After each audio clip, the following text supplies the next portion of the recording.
Well, looks like they just got fed and the keeper just took away their food. Maybe the keeper's hungry. Welcome back, everyone, to Oasis Hill Zoo. Hope you guys are all having wonderful days. In case if you guys are just tuning in for this episode, this is my new franchise series. I know, very crazy. Leaf was actually making a franchise zoo. And this time I'll actually stick with it. So as you guys can tell, it seems like everything's going on the up and up. We actually have been making quite a bit of money just from prairie dogs alone. I think that's kind of funny. But already over here, we're starting to work on a few different things. And as you guys can tell, I did already throw down some stuff for maintenance staff. I threw down some stuff for mechanics and stuff. And that's essentially what we're going to be working with today. As you guys can tell, I'm just going to start building kind of like the framework for our little staff area. And I'll start to delete some stuff that doesn't make sense in just a little bit. I'm going for a little bit of like a hacienda kind of style over here. Very much on brand with like the southwestern United States and stuff. I think it'll be really cute. But yeah, oh yeah, I should probably mention where this zoo is kind of located. Just realizing I never actually did that before. Yeah, this zoo is supposed to be based in like, you know, North American desert, maybe Arizona, maybe New Mexico. I'm not entirely sure, probably New Mexico, maybe on the, you know, verge of Albuquerque because of some, you know, role-playing elements that we'll be getting into in quite some time. I don't know what this guy's doing out here, but I don't know. He doesn't really bother us, so it'll be fine.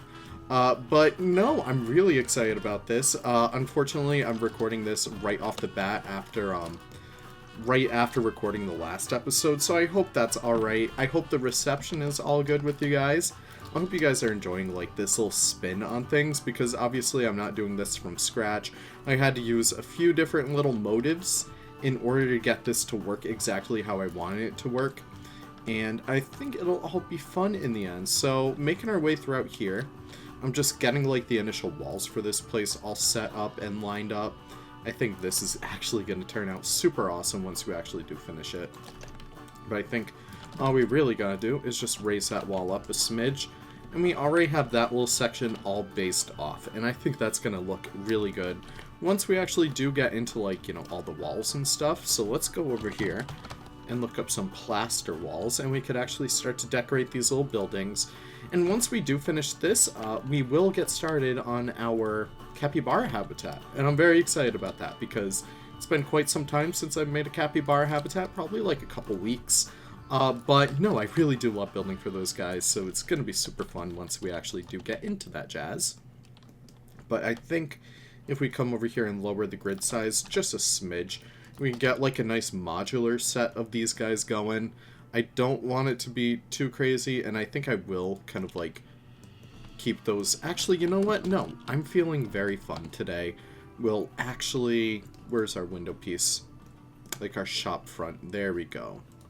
And we could actually use these for once. I never really do build staff areas all that much, so this is kind of like a good change of pace for me right over here. So what I'm going to do, I'm going to split these up from each other, and I will be coloring this to match our walls over there. So let me just get that nice white color going.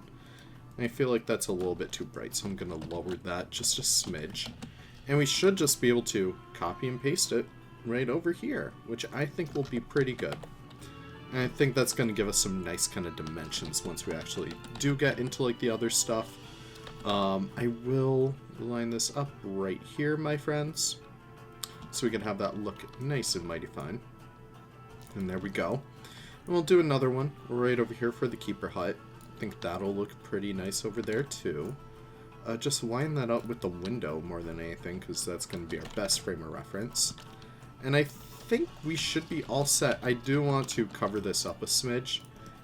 Maybe we could actually do like a custom window over there in a little bit, but this really isn't an area we need to worry too much about. But that is looking pretty snazzy so far. We just have one more that we need to do for this one right here. And I think what I'm going to do, I think I should just leave it kind of like that. But I will need to double that up on itself back there. So that will be nice and tight right there. And then all I gotta do is really just curve this a little bit more, then tuck that right into place. And I think that's going to be pretty good right there. And I'll actually push this over just a bit more.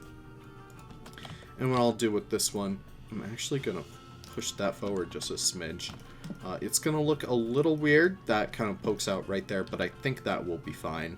And look at all the money we're making over there. That's super nice. I think what I'll also do over here is section that off. I feel like having that really does help it. So making our way throughout here, I think we also need some roof. So I'll look up terracotta. Hopefully we can get some like good vibes over here. Not really sure what I mean by that, but I'm sure Leaf will piece it together soon enough. I think that'll actually be good. Yeah, I think these are the vibes we're going for, right guys? So we could kind of use all these beautiful terracotta pieces. Really, really awesome piece. I really wish they would change these to be flexi color. That's my only thing. Also, we probably need plaster, pitch. What's the pitch? Yeah, what do they call that? Plaster wall 1 meter. Let's see if it's actually in here. Gable. They're called gables. Perfect. Alright. So we could actually standardize that. Copy that to the other side once we do get over there. Oh my gosh, my computer is not big enough to handle like all these tabs at once. But the good news is it can handle a beautiful zoo kind of looking like this. So what I will do, I'm just going to copy this over, right over there. And copy those pieces right there. And that'll look mighty fine right there. And I think what I kind of want to do, I want to do something kind of funky right here. Let's grab all of these pieces. And yeah, it's kind of like piece in the middle. Don't really want that there. But I think we should be able to do something like that. And another thing like that. And then we should copy these up here.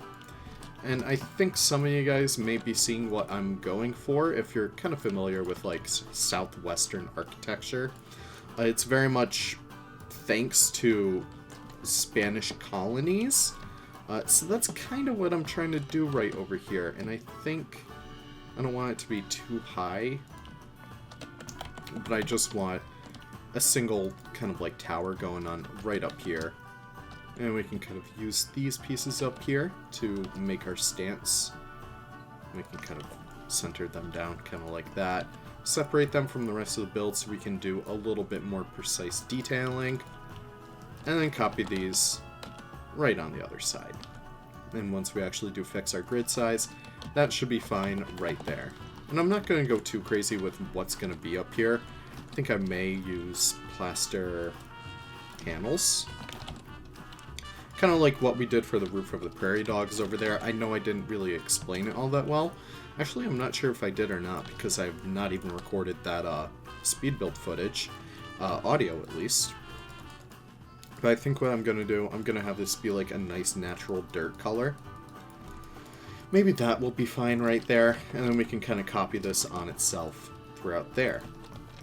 And I think that will be pretty good. And I'm just going to lower that a bit so we don't get any Z fighting. And while it's nothing too crazy right now, maybe later down the line we could add some details, maybe some like doors and stuff. But I think that is looking mighty fine. Now let's just see if we can actually add a gate or something. I'm not sure if there's anything in the classic theme. I'm actually going to pause it because all these sounds are oversensitizing me. Or overstimulating, I'm not really sure. But I think there should be a piece in the classic theme. That's just like a nice big zoo gate. Here we go, classic metal archway. And while that may seem a little bit too much right there, if we flip it upside down, this is something I always do recommend, use pieces upside down. You should be able to get kind of like a nice vibe, and I'll kind of tuck it in right there, so it kind of makes sense. And I think I'm going to have it be all black, just because I feel like that would make the vibes a little bit better. And then we should be able to split that up, and I think I do want to continue that just a smidge back there so we don't get anything too crazy. It makes it look just a little bit better, and I do like that. I can tuck that in right there. And I will continue these right over here, just as a way to kind of nail that down a bit more, just have it feel a little bit more flush. But I really do like that. I think that turned out really nice.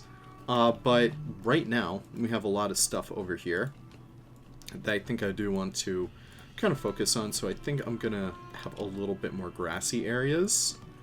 Because as I said before, unlike one of the last speed builds, I want this kind of zoo to feel a little bit unorganically green, if that makes sense. Conservation. Actually, no, we need periwinkles first. I really want to have this place feel like it's a beautiful oasis in the middle of a desert. And by doing that, using all these pieces, I think it'll turn out really good. So we can kind of have that be this area right here. Maybe we can include like a few statues or something. But that's going to be really great right there. But conservation will get us the Yorkshire foggrass. And I think that'll be a great way to have this area feel a little bit more wild. Because it may be a little bit unkempt in these kinds of areas. It's not really an area for guests to go into. But I think it works out extremely well over there. And look at that. It's really starting to come together. One of my favorite things from the Conservation Pack, too, is a saltwort bush. And I think, especially for something like this, it really does nail down that, like, southwest vibe. So if I include a few of those throughout there, and kind of double them up with the dry one, it'll feel really nice and really organic in this little section over here. And I think that's going to turn out really good in the end. I don't know, I just really do love the vibes of that. So I think Desert North America, if we look that up over here, we'll get some really awesome other pieces too. So I think I do want to include a couple cacti throughout there. I'm not sure about any more saltwort. I feel like we already have enough. But the chrysote bushes are really good for that as well. So I think I'll include a couple of those just to help nail that down. And yeah, let me see what else we can probably toss in here. Maybe a nice big rock. I feel like that would be something you would see. And I think a couple cacti would be pretty good here as well. Just helps it feel a little bit more southwestern. And there we go. I don't like the big one right there. I think we'll have them kind of on the side so they don't detract from the big tower right there. So I think if we kind of have these guys right back there, and maybe we can include one right over there, it'd be pretty good. But there's our little staff area. I think that turned out pretty nice. Hope you guys like it too. And I think I do want some doors. And I think I already know what kinds I want to include. Specifically the North African doors. And I know you guys may be like, oh no, you're using the North African doors on a southwestern build. Well, you know what? Yeah, I am. Because you can mix all these to your heart's content. And that's what I really do love about like using different pieces for different things. And I think it's just such an awesome thing that people are able to do. And I think we don't even need to change much about that door. I feel like it works really well. And I think the only thing I do want to change is making it just a smidge taller than it already is. So we could actually just copy that. I'm just going to lower it just a little bit more. But yeah, we could copy it to all the other doors as well, and I think that will be pretty good. So we can just hold Control so it stays in its own orientation. I'm just going to hit Z a couple of times just to rotate it. And there we go. It's just a really easy way to, I don't know, kind of get some doors in here. And it helps it feel a little bit more unique rather than just having those stock doors. Another thing too, we have these little windows over here. I'm not sure if I want to include some stuff back there. I feel like it works well as a garden, but I'm not I'm not really sure if we should have anything back there just yet. Maybe we can include like, I don't know, maybe couple palms back here. I feel like that'd be pretty nice. Maybe they grow like some food for the animals back there or something. I'm not really sure, but we can also do some stuff up here. So as I said, I kind of want this to be kind of like down below, kind of like the holding for the prairie dogs. I want this to be a little bit more of a green roof. I think for the time being, we can keep it relatively simple. It's not really going to be something that you can see from down below. But maybe later down the line we could have like some palms or something growing up from there. But I think right now we're gonna hop over to the Capybara speed build. So I'll I did buy some capybaras in the last episode, and I do want to build for them right over here, so we could take some time and hop right over. I'll see you guys there. Alright, building for capybaras. This is something I always love to do. So, since our capybaras are semi-aquatic mammals, we gotta make sure that they have enough water area in here. But seeing as we are just a starting zoo, I didn't really want to go too crazy with it. We do kind of implement all of our realistic techniques, which I'll kind of talk about as we make our way throughout here. First and foremost, I really wanted to make sure that the kind of water would be at a good level, so I'm kind of just playing with the terrain with that at first. Unfortunately, they really aren't able to deep dive in here, which is fine. We don't really need them to. In fact, most zoos don't really give them the chance to deep dive, which is fine. Like, they don't need to. So that's fine. It's not like they're otters or anything. So essentially, once we get the water to wherever we want it to be, start to go in with our rocks. And I really do love building on this map. There's something about like these beautiful red desert rocks that really just, they bring out the fun in builds. And I really don't know. It's just super fun. But also getting our holding house all set, as well as like the rest of the habitat perimeter. Yeah, there we go. With the same kind of fences that we've been using before. I really do love these. It's just such a simple fence technique that I can't believe I really haven't used all that much before. It's just super awesome and super easy. Just come in here with, you know, just going for that southwestern vibe, and it's just super beautiful in the end of it. It really does help frame the habitat a lot more, and it's cheap too. Like, this kind of building material, like the stucco and stuff, it's a really cheap material in terms of, like, you know, the grand scheme of things. So we're using a whole lot of that throughout there, and I also do a small little bump up over there as a way to get our secondary viewing platform, because this one would kind of be the main one to begin with.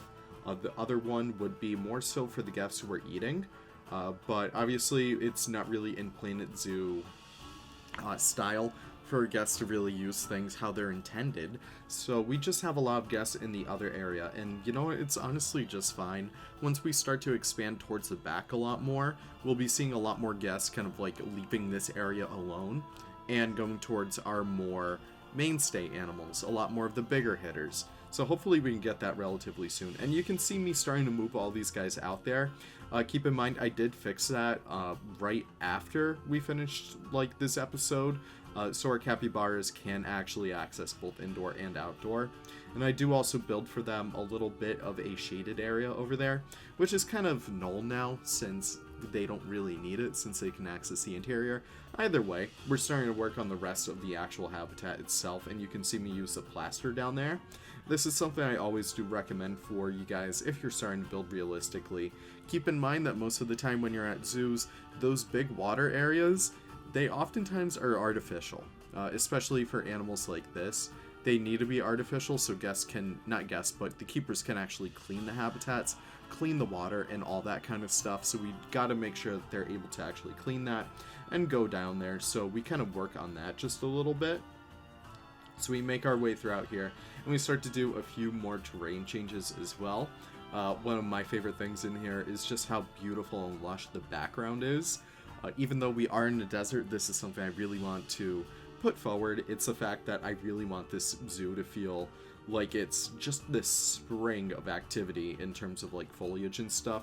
And that's why we're using so many green things, like all the palms and stuff. It was kind of difficult to figure out how to actually work with the foliage in here, but I think we kind of settled it pretty well. We use a lot of eelgrass in the water that really helps bring out the color a lot more, which I really do like myself.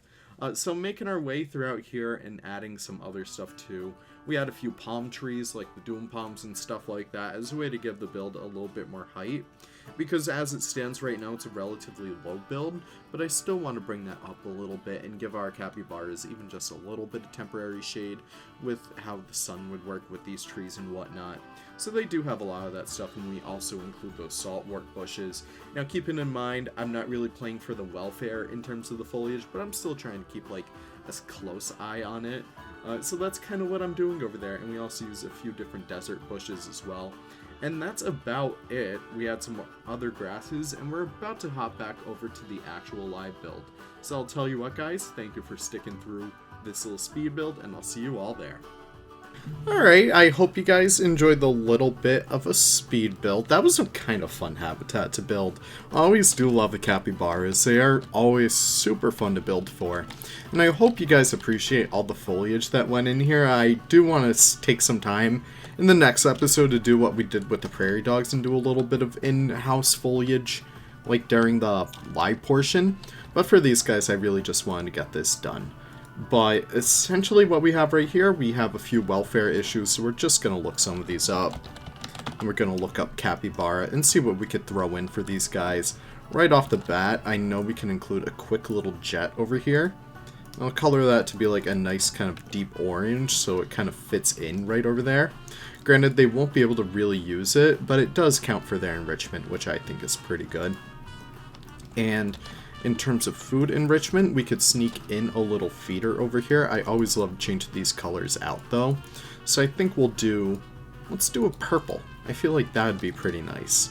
And that gave us a lot of enrichment over there. I don't think we need any more food enrichment, but we do need some more toy enrichment. So I think what we could do over there, I should include a ball. I'm not really a big fan of these colors, so I think I'll just do like a nice green ball. I feel like that'd be pretty good for these guys. And we can include that right there. And they still need just a little bit more, and I think we can include the plant screen. I feel like that'd be kind of cute right over there. And I think that is pretty much it for these guys. And I do need to do a little bit more terrain work over here so we can do that together. But it looks like these guys are pretty much all set. Their habitat needs a little bit more hard shelter. I feel like that's something we can easily do. So I think what I'll actually end up doing is kind of retrofitting this over here. So we could use some corrugated metal right off the bat. Really nice and simple, cheap piece that you can use when it comes to this stuff. A lot of zoos tend to use this kind of material as a way to get some nice shade really nice and really cheaply. Just because something is cheap in a zoo doesn't mean it's bad. It just means that the zoo is efficient and they could actually spend their money on, like, you know, some welfare stuff and stuff like that. So we're just going to tuck this guy right over here. And I will kind of line this up nice and snug right there. I will kind of angle that just a smidge more. And then we can tuck that in right there. And we should be able to get that all set and done for our little capybaras. They now have a little bit more shade, which I think is nice. I completely forgot that's how our keepers get out too. But I think what I'll do, I'll kind of push that down a little bit more so they can escape the sun. And I'll add some bedding for these guys. Nothing really too crazy. I just want to make sure that they can know that that's where they can go lie down. I think they'll spend more time in the water than anything. And they also have like a lot of shelter out there as well. But I think, should they be able to access it? They should be able to. I don't know why it's not really registering for them right now. But let's see what we can do about that. So I think I'm going to push that up just a little bit more. And what I think I'm going to do with these pieces, I'm just going to separate these and take them alongside these ones and just push it up a little bit more. I think that should be fine then. And I did notice that the capybara that I got is elderly, so I will need to get a new one eventually, just so we can get some, like, you know, good breeding going. And I saw one of our prairie dogs over here is going to die. That's kind of sad. But we have been getting babies, and there's one of them at least. Look how cute he is. But I think, hopefully, their hard shelter is insufficient still. Which is weird, because I'm pretty sure that that should count as hard shelter. Let me just move this guy in here really quickly and see what happens. And I think it may have an issue with this over here too. So if I move that out a bit more, it should be okay. Let's actually see that. And yeah, it corrected itself, so that's fine right there. And we are getting an escaped animal. Not really sure what happened there, but it's already gone, so nothing to worry about. And what I will do right over there, I'm just going to put a rock right there. And I'm going to use the red desert rock over here as well. Just to kind of section off this area. I feel like, I don't know, I really like just using the rocks for these kinds of things. So, very simple, very easy. And I think it looks pretty good in the end. But I think that should be good right there. I will continue this on later down the line once I actually do end up, you know, kind of fitting to build for that. But these guys are very happy now. I think I forgot to give them water. I think I can give them a quick little water bowl. We got an escaped animal. That's no worries. That's fine. It'll be okay. Why are they escaping? I don't hear them. I don't see like any escaped animal. What's wrong? Is it the prairie dogs? Are these guys able to escape? I don't think. Oh, this guy escaped. Alright. Well, we have the money to afford it. We can kind of make sure that we take care of these guys. But let me just see right over here. Yeah, they shouldn't be able to escape. I should just add a few more reeds over here just to stop them from being able to, but I think that should be good. And then we could also plop this guy right over here. I think that should be okay. And I think that should be it for this habitat. I could be mistaken. I should add some of those handy dandy little donation boxes too. So we could add one right there, add one right here. We can kind of make that into like an educational wall soon. But maybe we could tuck one in right there. And maybe even another in right there. I don't really want to truce like this area. It really is very much a sitting area. So I do want to keep it for that. But I think this is a pretty swanky habitat. Let me just get some of these grasses on the background, just to help center the build a little bit more. Again, this is something I always love to do in terms of helping my builds feel like they're a little bit more supposed to be in those areas. It's always adding foliage around the habitats and really framing it well. Really helps you go a long way. And I think, do we have any trees that we can use? We can use the Mexican fan palms throughout here. Nothing really crazy. Just as a way to help the build feel like it's supposed to fit in more. And we can have a few kind of lining up that area. I think that's going to be pretty good. Maybe just 2. But yeah, I think that will be it. Let me just do like these small little details before we adjourn. But I do want to thank you guys for your support over this series. I know we kind of just started it, but I can already tell this is going to be one that I'm going to love. I hope you guys do too. But all that being said, we're going to end it right there. It seems like our money situation is doing pretty good, so very happy to see that. I think we may even be able to bump it up to $6, which will be pretty good. But I say we end it right there. We can end it on our little capybaras taking their little dip. Thank you guys so much for watching. I really do appreciate it. If you guys did enjoy it, since this is a new series, I really hope you guys are able to share this, like this, maybe even comment on it. It really does help engagement during the first parts of this video. It will really mean a lot. But thank you guys so much for watching. Always do appreciate it. And I'll see you all in the next episode. Take care and have a wonderful, wonderful day.